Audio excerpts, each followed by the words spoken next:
Sa punto pong ito, balikan po natin yung mga adorable giant poodles na sina Milo at Molly kasama ang mga nag-aalaga po sa kanila na sina Maylene Gonzalez at Joyce Mendoza. Orencia, good morning po. Good morning po. Good morning po. Rise and shine. Rise and shine. Ayan, gising na rin yung mga pets ninyo, no? Mga giant poodle. Ano po ba yung mga nag-udyok sa inyo na magsimula gumawa ng TikTok contents tungkol kay Milo?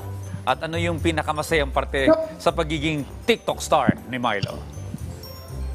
Nung una po, good morning. Nung una po kasi dito sa aming subdivision, inilalakad lang po muna namin sila una-una. Then, marami pong mga humihintong mga cars. Then, nagpapapicture sa kanila. Tapos, yung po naisip namin na what if na gumawa kami ng kanilang account sa TikTok, sa Reels, sa Facebook, para ma-share naman din namin yung kanilang masayang mga ginagawa na hindi lang kami nakakakita sa kanilang mga ginagawa sa araw-araw. Ang galing para silang mga manika na naglalakad. Pero so far, ano naman po yung mga special na characteristics ng isang giant poodle na talaga naman nagbibigay ng aliw sa inyo para sa mga interested din na mag-alaga ng mga giant poodle? Napakalambing po nila, tsaka talagang yung behavior nila, masasabi mong perfect. Lalo na po dito, kasi po dito sa bahay, hindi sila nakakulong. Para silang mga bata na nakikisalamuha sa lahat ng tao dito sa bahay. So talagang makikita mo talaga yung behavior nila, tsaka yung pakikipag-play nila sa mga people na talaga naman hindi sila nagbabite, hindi sila nagpapakita na talaga sila ay agresibo. Kahit pag pumupunta po kami sa labas, then nakikita ng mga tao, nagpapapicture, talagang nagsisit sila para ma-appreciate ng mga tao na sila yung okay na. Aha, okay. Well, talaga naman, kahit mabigat o pagod ka sa isang maghapon na paghahanap buhay, pag uuwi ka ng bahay mo, tapos makikita mo yung ganyan yung mga pets mo, nag-aabang sa'yo. Di ba, mga giant poodle, nakakagaan ng loob. Pero kay Miss Joyce, Ma'am Joyce, ano ba yung mga natural na pangangalaga na ginagawa ninyo para mapanatili na malusog at yung malago yung balahibo nila Milo at Molly? Yung dog food po nila, inahaluan namin ng vegetables para po healthy sila and vitamins. And everyday po silang sinusuklay 3 times a day po after walking po nila. Morning and afternoon. Then dagdag pa po dun yung yung morning, iwa-walking po namin sila din afternoon. Again, Miss Joyce, naturally, ang mga giant poodles ay highly active dogs.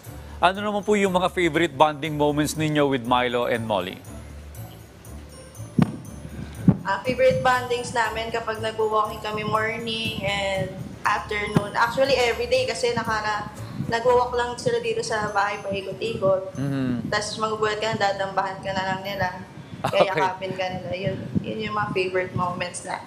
Sige nga, meron bang talent sila Milo at Molly? Marunong po silang sit, play dead. Marunong po silang mag-shake hands. Shake hands, then hold nila yung list nila. Yeah. Marami po silang tricks na alam. Malaro, playful sila. Pero ang isa sa mga nag-trending na TikTok video ni Milo at Molly, nung dumating galing province si Maylene, pwede mo ba kaming kwentuhan about the trending video nila Milo at Molly? Madaling araw na po kasi nung dumating ako kasi galing pa po ako ng Baler Aurora that time. So, ang plano po namin bukas na ng maga para hindi na sila ma-disturb, then makapagpahinga na rin po ako ng maaga para makagising din na maaga that time. Pero po hindi ko sila natiis kasi nga po yun sila talaga yung stress reliever ko rin dito sa bahay na pag siyempre sa family.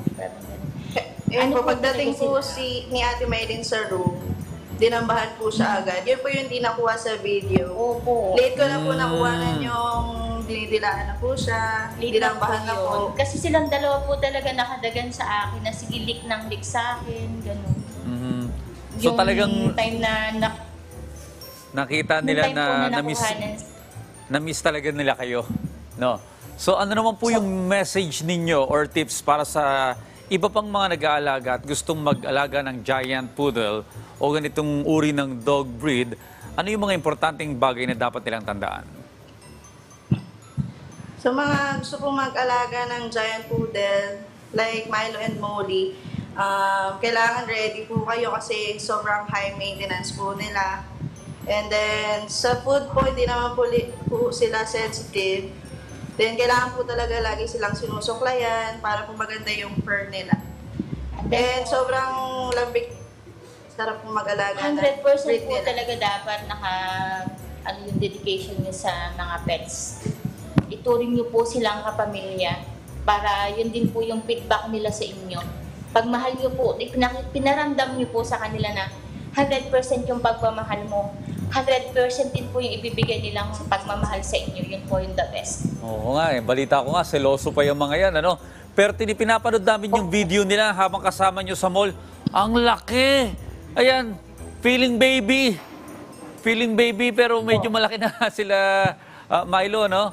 Pero para naman sa ating mga viewers na gustong mapanood yung mga cute at nakakaliw na videos nila Milo at Molly, imbitahan niyo po yung ating mga ka-RSP na i-follow o i-like yung inyong mga social media accounts. Paki-follow po yung page namin. Meron po kaming Facebook page, Instagram, and TikTok account. Milo and Molly po. Thank you! Ayan, thank you so much sa pagbibigay ng oras sa amin this Wednesday morning. Miss Joyce Mendoza Orencia at Maylene Gonzalez. At syempre sa inyong fur baby na sila Milo at Molly na mga giant poodle.